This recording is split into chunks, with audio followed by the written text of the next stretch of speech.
আমি তো স্নান করে পুজো দিয়ে নিয়েছি, দেখতেই পাচ্ছ সুন্দর করে গুছিয়ে সব পুজো দেওয়া হয়েছে। আর সত্যি কথা ফুল দিয়ে সাজাতে তো ভালোই লাগে। Welcome back to channel new blog. আশা করি সকলে ভালো আছে, আমিও খুব ভালো আছি, সুস্থ আছি, সবই আছি। পুজো দিতে গিয়ে শরীরটা খারাপ হয়ে গেছে, কারণ পুজো দেওয়ার সময় কিছুক্ষণ তো ফ্যানটা বন্ধ রাখতে হয়, তার ফলে কী হচ্ছে, প্রচণ্ড ঘেমে গেছে। আর এদিকে ওয়াইফসটা মুখ মুছেই যাচ্ছে, কিন্তু কোনো কাজ হচ্ছে না। আমি প্রচুর পরিমাণে ঘেমে গিয়ে শরীর খারাপ করতে শুরু করেছে। এদিকে আমার খিদাও পেয়ে গেছে, আমি একটু আলুটা ভেজে নিচ্ছি। গরম তো সিরিয়াসলি গরমে না রিচ খেতে ইচ্ছা করছে না।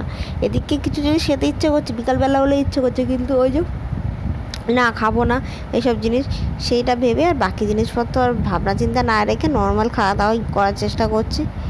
আর এত গরমে না সিরিয়াসলি মানে মাছ মাংস দেখলেও রাগ ওঠে। আর আমি তো বাজারে গিয়ে আনিও না এইসব জিনিস, আনলে আর খেতে পারবো না, এরকম ব্যাপার আমার।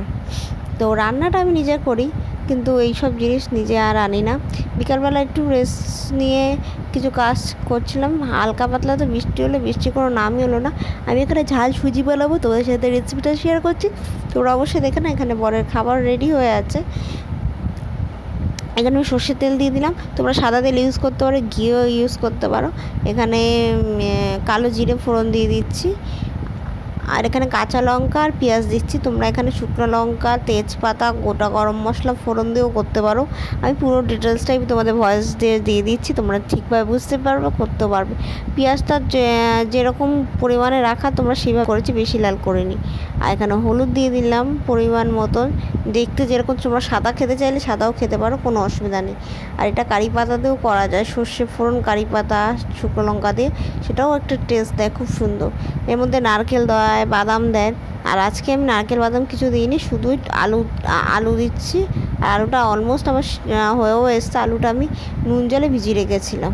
আর এর মধ্যে সুজিটা দিয়ে দিলাম। সুজিটা তোমরা কিন্তু আগেও ভেজে নিতে পারো, শুকনো ভেজে তুলে রাখতে পারো, তাহলেও হবে। আর আমি সেটা না করে আমি শুধু এরকমভাবে করছি, এটাতে তাড়াতাড়ি হয় অ্যাকচুয়ালি। আমি সেই তাড়াতাড়িটাই তোমাদের সাথে শেয়ার করলাম, যে কতটা তাড়াতাড়ি করা যায়, কিভাবে এত সুন্দরভাবে করা যায়। আর পরিমাণ মতন জল দিও, তাহলেই হবে। আর যেহেতু আমি ভয়েস ওভার দিচ্ছি, আমি জলটা না একটু বেশি পড়ে গেছে পট করে। এই যে জলটা দিচ্ছি সেটাই ঠিক ছিল, কিন্তু তারপরে আমি জল দিয়ে দিয়েছিলাম, সেটা একটু বেশি হয়ে গেছিলো। আমি একটু জোরে জোরে খেতে পছন্দ করি। আর চিনির বদলে আমি এখানে মধু দিচ্ছি। তোমরা লাস্ট ফিনিশিং ঘি দিতে পারো, চিনি দিতে পারো, যা দিতে পারো। আমি চিনিটা আর রান্নাবান্না সব থেকেই সরানোর চেষ্টা করছি, অল্প অল্প একটু করে দেয়। আমার কোনো ওই বাঙালি কোনো ব্যাপার না, আমি স্বাদের জন্য একটুখানি মিষ্টি অবশ্যই সব কিছু দিই, কালারের জন্য দিই। আর এই যে এটা একটু শুকনো হবে যখন, তখন মানে ঠান্ডাটা যখন হবে তখন একটু জোরো জোরো হবে, কিন্তু ওই যে বললাম না একটু জল পড়ে গেছে সেই জন্য। আর আমার প্রচণ্ড গরম লাগছে, খিদাও পেয়েছে। আর ওইটা আবার রাতের ডিনার, এদিকেও রুটি করাও কমপ্লিট হয়ে গেছে, সব কাজ হয়ে গেছে, সব ফিনিশ করে ফেলেছি। শুধু রাত্রিবেলা সব খাওয়া দাওয়া শেষ করার পর দেন সব পরিষ্কার করে রাতে শুতে যাবো ফ্রেশ হয়ে। আর এখন তো বর আসেনি, তো আমি খাই। খেতে কেমন ভালোই হচ্ছে, টেস্টও সেম হচ্ছে, কিন্তু সত্যি কথা বলতে মায়ের মতন হয় না। মায়ের স্বাদ কি আর অন্য জায়গাতেও পাওয়া যায় বলো, সে নিজের রান্নাগুলোও পাওয়া যায় না। তো ভিডিওটা আমি এখানে শেষ করছি। তোমরা ভালো থেকো, সুস্থ থেকো।